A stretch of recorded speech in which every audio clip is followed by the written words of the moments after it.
Aquesta aplicació és diferent, és realment molt innovadora, repeteixo, és el primer territori on s'està fent.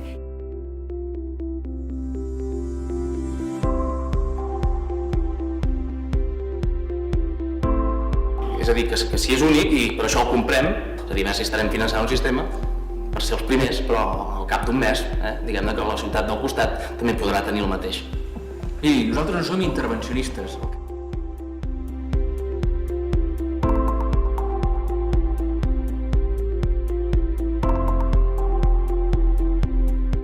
I a dia d'avui el que ens trobem és que aquesta aplicació hi ha 18 comerços adherits. Això voldria dir que, segons pressuposta la mateixa empresa per altres municipis fora d'Igualada, això seria un cost d'uns 4.160 euros.